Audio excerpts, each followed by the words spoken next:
اس بات کی گواہی دینا کہ اللہ کے سوا کوئی معبود نہیں ہے اور محمد صلی اللہ تعالی علیہ وسلم اللہ کے بندے اور اس کے رسول ہیں۔ یہ پہلی چیز ہے۔ دوسری چیز وہ اقام الصلاۃ، نماز کو قائم کرنا۔ جہاں جہاں دیکھیں گے آپ، ایمان کے بعد اگر سب سے پہلی چیز کا جو مطالبہ کیا گیا وہ نماز کا مطالبہ کیا گیا۔ پتا چلا کہ آپ کا ایمان اسی وقت کامل ہوگا جب آپ ایمان لانے کے بعد نماز کے عادی بن جائے، 5 وقتہ نماز کے جب پابند بنیں گے تو سمجھنا کہ آپ کا ایمان کامل ہے۔ صرف گوشت کھانے والے مسلمان بن گئے، جمعہ 2 رکعت پڑھنے آگے، سمجھ لینا آپ کے ایمان کے اندر کمی ہے۔ جس کا ایمان کامل ہوگا وہ نماز سے کبھی دور اختیار نہیں کرے گا، اس لیے کہ ایمان کے بعد جو سب سے پہلی چیز کہی گئی ہے وہ نماز کو قائم کرنا ہے۔ یہ میں نہیں کہتا، دونوں عالم کے مالک و مختار کا فرمان سنا رہا ہوں، بخاری شریف کی حدیث پاک سنا رہا ہوں۔ آقا نے ارشاد فرمایا، بنی الاسلام علی خمس، شہادت اللہ الہ الا اللہ وان محمد عبدہ ورسولہ واقام الصلاۃ وایتاء الزکاۃ وحج البیت وصوم رمضان۔ یہ اسلام کے 5 بنیاد، 5 کھمبے، 5 پلر ہیں، انہی پر اسلام کی بنیاد قائم کی گئی ہے۔ پہلی بات اس بات کی گواہی دینا کہ اللہ کے سوا کوئی معبود نہیں ہے اور محمد صلی اللہ تعالی علیہ وسلم اللہ کے بندے اور اس کے رسول ہے۔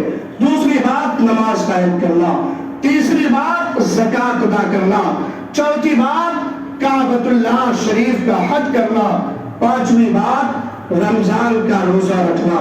یہ 5 چیزیں اسلام کی بنیاد ہے۔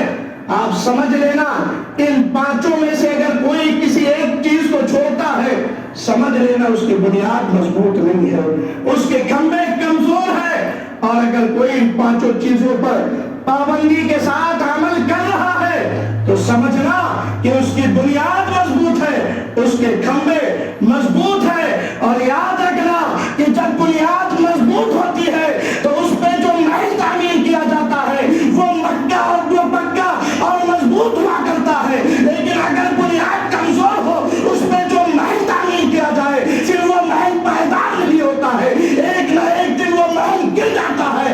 اسی طرح اگر تم نے اپنے ایمان کے اندر، اپنے دل میں ان 5 چیزوں کو مضبوطی سے نہیں تھاما تو تمہارا ایمان متزلزل ہو جائے گا، ایک دن تمہارا ایمان جو ہے خطرے کے دہانے پہ آئے گا۔ یاد رکھنا، جو لوگ اسلام کے ان 5 بنیادی اصول کو پابندی کے ساتھ جن کا ان پہ عمل ہے ان کا ایمان بڑا مضبوط ہوا کرتا ہے، پھر دنیا کی کوئی طاقت ان کے ایمان کو کبھی ہلا نہیں سکتی، ان کے ایمان کو کبھی متزلزل نہیں کر سکتی، ان کو کبھی گمراہ نہیں کیا جا سکتا، ان کو کبھی اسلام کے راستے سے بھٹکایا نہیں جا سکتا۔ عقیدہ ملت اسلامیہ، آپ ایمان والے ہیں، آپ مسلمان ہیں، ایمان لانے کے بعد آپ سے نماز کا تقاضا کیا جا رہا ہے۔ بہترین عمل کرنے والوں کو جنت کی بشارت دی گئی ہے، لیکن وہ جنت کے مستحق وہی لوگ ہوں گے جو دنیا میں بہترین عمل کریں گے۔ ورنہ آپ سوچیں کہ صرف کلمہ پڑھ لیا، جمعہ کی 2 رکعت پڑھ لی اور سیدھا جنت میں چلے جائیں گے، یہ تمہاری غلط خیالی ہے، یہ تمہارا غلط گمان ہے۔ یاد رکھو مسلمانوں، جو بندہ اللہ کے احکام پر عمل نہیں کرتا، جو بندہ اللہ کے فرامین پر عمل نہیں کرتا، وہ اللہ کا کبھی محبوب نہیں بن سکتا۔ اور جنت اللہ کے محبوبوں کے لیے بنائی گئی ہے، اللہ کے دشمنوں کے لیے نہیں۔ اللہ کے دشمنوں کے لیے جہنم تیار کیا گیا ہے۔ عقیدہ ملت اسلامیہ، آپ نیکی کی طرف اپنے قدم کو بڑھائیے، نماز کے پابند بن جائیے۔ میں بار بار آپ کو تاکید کرتا ہوں، اس میں آپ کی دنیا کی بھی بھلائی ہے، آخرت کی بھی بھلائی ہے۔ جہاں دنیا میں آپ رہ کے ہر کام کے لیے وقت نکال لیتے ہیں پیارے مسلمان بھائیوں، 5 وقت دن میں 5 مرتبہ نماز ادا کرنے کے لیے بھی آپ کو وقت نکال لینا چاہیے۔ یہ فرض ہے، اس کے بغیر آپ کو چھٹکارا نہیں مل سکتا۔ پروردگار عالم میدان محشر میں جو سب سے پہلے جس چیز کے بارے میں سوال کیا جائے گا، روز محشر کی جاں گداز بود اولی پرشش نماز بود۔ کہ میدان محشر جو دلوں کو پگھلا دینے والا دل ہوگا، جسموں کو گلا دینے والا دل ہوگا، اس دن سب سے پہلے نماز کے بارے میں آپ سے سوال کیا جائے گا۔ اگر آپ کی نمازیں پوری ہیں، اگر آپ کی نمازیں درست ہیں تو آپ کو آگے کی منزل آسان نظر آئے گی۔ اگر آپ کی نمازیں پوری نہیں ہیں، آپ کی نمازیں درست نہیں ہیں، تو آگے کی منزل آپ کے لیے بڑی دشوار اور بڑی سخت نظر آئے گی۔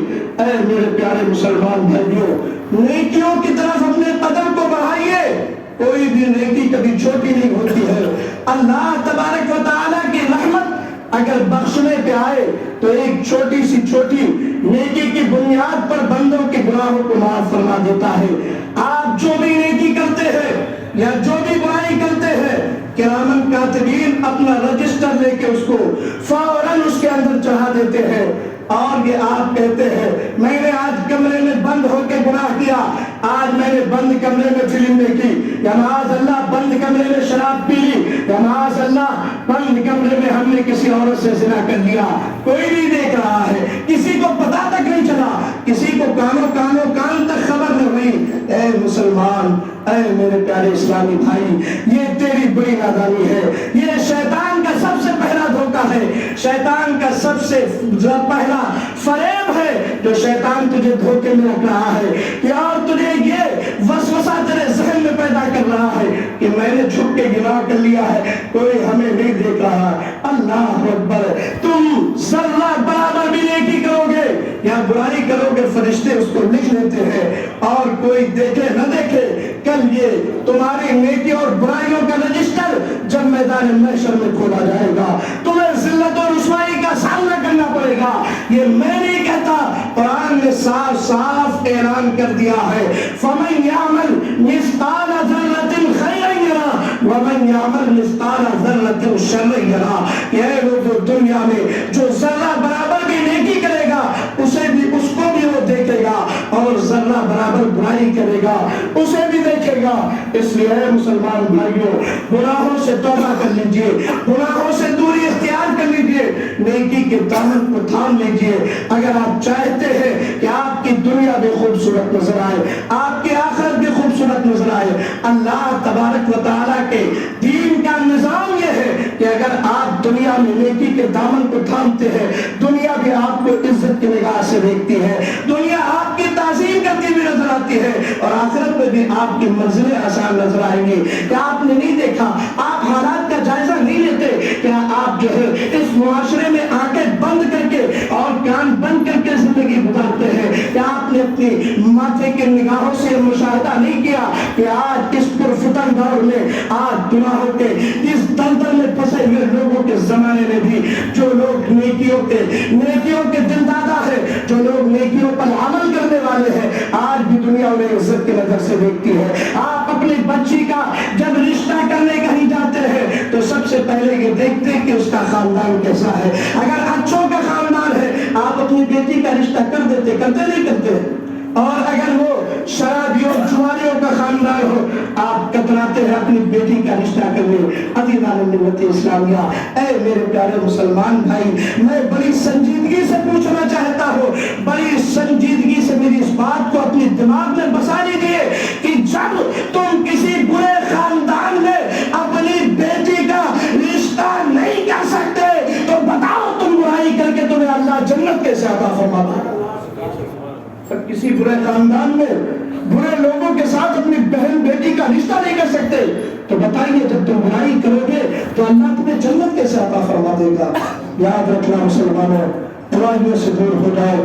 آج بھی وہ خاندان بڑی عزت کی زندگی معاشرے کے اندر گزارتے ہیں جن خاندان کے لوگوں کی عادت ہے نیکی کرنا، جن خاندان کے لوگوں کی عادت ہے دوسروں سے مسکرا کے ملنا، جن خاندان کے لوگوں کی عادت ہے ایک دوسرے کی مدد کرنا، جن خاندان کے لوگوں کی عادت ہے غریبوں کی مدد کرنا، بیماروں کی عیادت کرنا، آج بھی وہ خاندان عزت والا خاندان کہا جاتا ہے، شرافت والا خاندان کہا جاتا ہے۔ یاد رکھنا یہ خاندان کا آمد دخل بہت ہوتا ہے، اور خاندان سے محبت کرنا، خاندان کی عزت اور خاندان کے ناموس کی پرواہ کرنا یہ کوئی بری بات نہیں ہے۔ اپنے خاندان اور اپنے خاندان والوں سے محبت کرنا یہ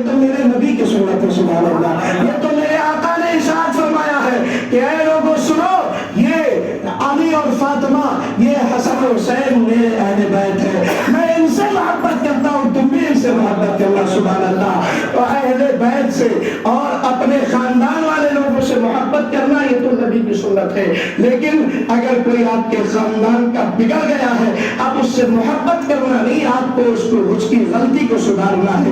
عزیزان ملت اسلامیہ، یہ خاندان کا عمل دخل بہت رہتا ہے، ہر موڑ پہ کام آتا ہے۔ مجھے یاد آ رہی ہے ایک بات، میں آپ کے سامنے رکھوں کہ خاندان کا دخل کتنا ہوتا ہے۔ اگر آپ نے اپنے خاندان کو بہترین خاندان بنایا، لوگ اس کی مثالیں دیں گے، لوگ آپ کو عزت کی نگاہ سے دیکھیں گے، جدھر آپ نکلو گے تو کہیں گے فلاں خاندان کا یہ لڑکا جا رہا ہے، فلاں خاندان کا یہ شخص جا رہا ہے، اس کے خاندان کے لوگ بڑے اچھے ہیں۔ حضرت سلطان محمود غزنوی کا دربار لگا ہوا تھا، حضرت سلطان محمود غزنوی کے دربار میں امیر و وزیر، غریب، ہر طرح کے لوگ بیٹھے ہوئے تھے۔ حضرت سلطان محمود غزنوی نے کہا کہ اے لوگوں سنو، میرے دل میں یہ تمنا جاگ رہی ہے، میرا دل یہ چاہتا ہے کہ میں حضرت خضر علیہ السلام سے ملاقات کروں۔ ہے کوئی محفل میں جو میری خضر علیہ السلام سے ملاقات کرا دے؟ یہ کہنا تھا کہ اسی محفل میں ایک غریب فقیر آدمی بوڑھا کھڑا ہوتا ہے اور کہتا ہے کہ حضور میں آپ کی ملاقات کراؤں گا۔ حضرت سلطان محمود غزنوی نے کہا سبحان اللہ، یہ تو بڑی اچھی بات ہے، کہا آپ ہماری ملاقات کرائیے؟ کہا ایسے ملاقات نہیں ہو پائے گی، اس کے لیے مجھے 6 مہینے کا وظیفہ کرنا پڑے گا، دریا کے کنارے میں جا کے وظیفہ کروں گا، اس کے بعد آپ کی ملاقات حضرت خضر سے کرا دوں گا۔ کہا ٹھیک ہے، جاؤ تم وظیفے پہ لگ جاؤ۔ کہا ایسے کیسے وظیفے پہ لگ جاؤ؟ میرا خاندان اور میرے بیوی بچوں کا خرچ کون چلائے گا؟ آپ اپنے بادشاہی خزانے سے میرا خرچہ اور میرے خاندان والوں کا خرچہ اٹھائیے، پھر میں جاؤں گا وہاں وظیفے پہ۔ اب بادشاہ جو پورا ملک چلا رہا ہو، اس کے لیے خاندان ایک گھر چلانا کون سی بڑی بات ہے؟ آپ نے فوراً حکم دیا خدام کو کہ جا ان کے گھر میں راشن پانی جو بھی ضرورت ہے وہ پہنچا دو اور ان کو وظیفے پہ لگا دو۔ چنانچہ 6 مہینے کا غلہ اور 6 مہینے کی ضرورت کی ساری سامان اس کے گھر کو پہنچا دیا گیا اور وہ شخص وہاں سے چلا گیا۔ اب 6 مہینہ تک وہ حضرت محمود غزنوی کے دربار میں نہیں آیا۔ جب 6 مہینہ پورا ہو گیا، پھر محمود غزنوی نے کہا وہ فلاں شخص کا کیا ہوا؟ وہ ابھی ہماری محفل میں آ نہیں رہا ہے، جائیے اس کو بلا کے لائیے۔ چنانچہ 6 مہینے کے بعد اس کو وہاں بلا کے لایا گیا۔ جب 6 مہینے کے بعد محمود غزنوی کے دربار میں اس کو بلایا گیا، آپ نے اس سے فرمایا کہ بتاؤ وہ ملاقات کا کیا ہوا؟ تم نے کہا تھا 6 مہینے بعد ملاقات کراؤں گا، کیا ہوا؟ اس نے کہا بادشاہ اس میں اور ٹائم لگ رہا ہے، 6 مہینہ اور چاہیے، 6 مہینے کا اور وظیفہ کرنا پڑے گا اور 6 مہینے اور راشن پانی کا انتظام ہمارے گھر کا کیجیے۔ بادشاہ نے کہا ٹھیک ہے۔ چنانچہ 6 مہینے کا اور انتظام کر دیا گیا۔ ایک سال گزر گیا۔ سال جب پورا ہوا، سال پورا ہونے کے بعد جو ہے اس شخص کو پھر بلایا گیا۔ اب حضرت محمود غزنوی کا پورا دربار لگا ہوا تھا، وزیر، امیر، غریب، ہر طرح کے لوگ اس دربار میں بیٹھے ہوئے تھے۔ اس شخص کو قریب بلایا گیا۔ محمود غزنوی نے ارشاد فرمایا بتاؤ میری ملاقات کا کیا ہوا؟ اس نے کہا حضور مجھے معاف فرما دے، مجھ سے غلطی ہو گئی۔ کہا کیا مطلب ہے؟ کہا میں غریب آدمی ہوں، آپ نے کہا تھا کہ ان سے ملاقات کرا دیجئے، میں نے موقع کو غنیمت سمجھا، میں نے سوچا 1 سال تک ہمارے گھر کے لوگوں کا خرچ چلا جائے گا، میں فقیر آدمی ہوں، میں نے کوئی وظیفہ نہیں کیا ہے۔ اب آپ بادشاہ سلامت ہے، چاہے تو انہیں معاف کر دے، مجھے صلاح دے دے، میں نے آپ سے مذاق کیا، میں آپ سے جھوٹ بولا تھا، یہ سننا تھا کہ ان کا پارا گرم ہو گیا۔ اپنے وزیروں کی طرف مخاطب ہو کے آپ نے ارشاد فرمایا کہ ایک وزیر کی طرف اشارہ کر کے آپ نے ارشاد فرمایا کہ اے میرے وزیر یہ بتا کہ جس شخص نے بادشاہ سے جھوٹ بولا ہو اور جس شخص نے بادشاہ کا مذاق بنایا ہو، بتاؤ اس کے ساتھ کیا سلوک کیا جائے؟ اس کے وزیر نے کہا اس کا سر قلم کر دیا جائے، اس کی گردن مار دی جائے۔ پھر آپ نے دوسرے وزیر سے پوچھا کہ بتاؤ اس کے ساتھ کیا سلوک کیا جائے؟ دوسرے وزیر نے کہا بادشاہ اگر گردن مار دیا جائے گا تو تکلیف کم ہوگی، اس لیے اس پر بھوکے کتوں کو چھوڑ دیا جائے، جب اس کو عبرتناک سزا دی جائے گی تو آئندہ کوئی جو ہے اس طرح حرکت نہیں کرے گا، بادشاہ سے جھوٹ بولنے کی جسارت نہیں کرے گا۔ پھر آپ نے اپنے وزیر خاص جنہیں دنیا حضرت ایاز کے نام سے جانتی ہے، حضرت ایاز سے ارشاد فرمایا اے ایاز تم بتاؤ اس شخص کے ساتھ کیا کیا جائے جس نے بادشاہ کے ساتھ چیٹنگ کی ہے، بادشاہ کو دھوکہ دیا ہے، بادشاہ سے جھوٹ بولا ہے۔ حضرت ایاز رحمت اللہ علیہ کھڑے ہوتے ہیں اور کہتے ہیں بادشاہ سلامت اسے معاف کر دیا جائے، اس لیے کہ آپ بادشاہ ہے، 1 سال اس نے نے جھوٹ بولا اس کے گھر کا خرچہ چل گیا، آپ کے خزانے میں کوئی کمی تو نہیں آئی؟ انہوں نے کہا نہیں کوئی کمی، بادشاہ کے خزانے میں ایک گھر چلانے میں کیا کمی آ سکتی ہے؟ کہا جب آپ کے خزانے میں اور آپ کی عزت میں کوئی کمی نہیں آئی، ایک غریب کا خاندان ایک غریب کا گھر چل گیا، آپ اسے معاف کر دیجئے۔ اللہ اکبر۔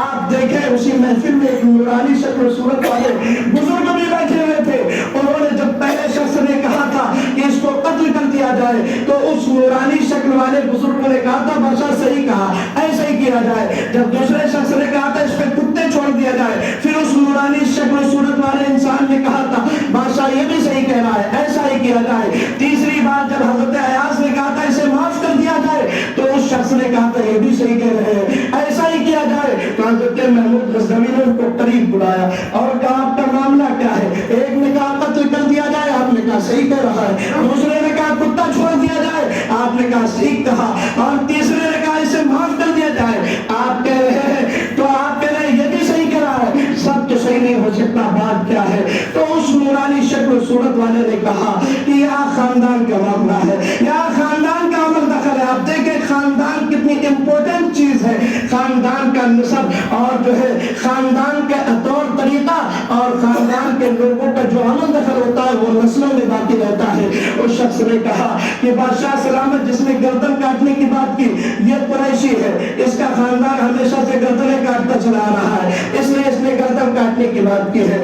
اور دوسرے نے جو کتے چھوڑنے کی بات کی، اس کے خاندان کا ہمیشہ سے یہ پیشہ رہا ہے کہ یہ بادشاہوں کے کتوں کو نہلاتا رہا ہے اور بادشاہوں کے کتوں کے دیکھ بھال کی ذمہ داری اس کے خاندان میں رہی ہے، اس لیے یہ کتوں والی بات کر رہا ہے۔ اور کہا پھر ایاز کا معاملہ کیا ہے؟ کہا آج میں ان کا راز کھول دینا چاہتا ہوں، یہ ایاز جو آپ کے وزیر ہے یہ کوئی اور نہیں، یہ حسین کی اولاد ہے، سبحان اللہ۔ اور حسین تو وہ ہے کہ کربلا میں سارا خاندان لٹ گیا لیکن حسین کے خاندان نے انتقام و بدلہ نہیں لیا بلکہ معاف کر دیا، اس لیے آج ان کے اولاد لگائے نے معاف کر دیا۔ یہ سننا تھا کہ محمود غزنوی فوراً کھڑے ہو جاتے ہیں اور کہتے ہیں ایاز تم نے آج تک بتایا نہیں کہ تم نبی کی اولاد ہو، اور جو ہے جو آج تک تم نے یہ ظاہر نہیں کیا کہ تم حسین کی اولاد ہو، اس لیے آپ نے ایسا کوئی نہیں کیا۔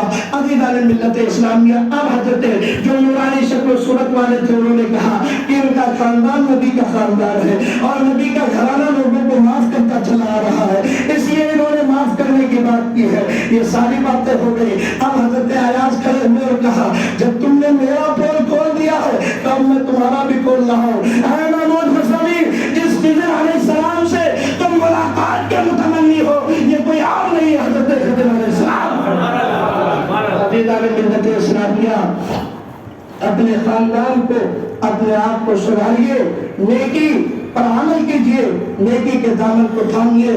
یاد رکھیے اللہ تبارک و تعالی نیکی کرنے والوں کو پسند فرماتا ہے۔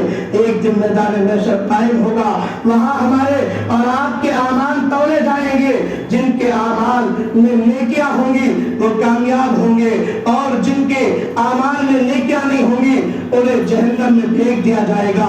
یوں تو اللہ تبارک و تعالی قادر مطلق ہے، وہ جسے جب چاہے ایک نیکی کے بنیاد پر جنت عطا کر دے اور وہ چاہے تو ایک گناہ کے بنیاد پر جہنم بھیج دے۔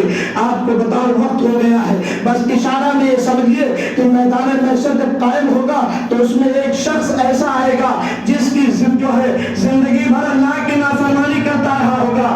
اللہ تبارک و تعالیٰ فرشتوں کو حکم دے گا کہ اسے لے جاؤ جہنم میں ڈال دو۔ جب حکم ہوگا جہنم میں ڈال دو وہ خود ہی دوڑتا جہنم کی طرف چلا جائے گا۔ اس کے بعد اللہ تبارک و تعالیٰ دوسرے شخص کو جو ہے تو حکم دے گا کہ اس نے بھی جو ہے زندگی بھر گناہ کیے ہیں، اسے بھی جہنم میں ڈال دیا جائے۔ فرشتے اس کو لے کے جب جہنم کی طرف جانے لگیں گے تو وہ مڑ کے رک کے اللہ کی رحمت کی جانب امید لگا کے دیکھے گا۔ جب جہنم کے دروازے پر جہنم کے قریب دونوں پہنچ جائیں گے پھر پروردگار عالم فرشتوں کو حکم دے گا اور ارشاد فرمائے گا ان دونوں کو میرے دربار میں لاؤ، میرے وہاں حاضر کرو۔ ان دونوں کو دوبارہ اللہ کی بارگاہ میں حاضر کیا جائے گا تو پہلا شخص جو جلدی سے جہنم کی طرف دوڑ کے جا رہا تھا اس سے سوال ہوگا کہ بتا تو کتنی تیزی کے ساتھ جہنم کی طرف کیوں دوڑ کے جا رہا ہے؟ تو وہ جا رہا تھا کیوں گیا تھا؟ تو وہ کہے پروردگار عالم ساری زندگی تو میں نے تیری نافرمانی کی، اس کے بدلے میں آج جہنم جہنم میں ڈالا جا رہا ہے. آج موقع تھا میرے پاس کہ آج تیری فرما برداری کر لو.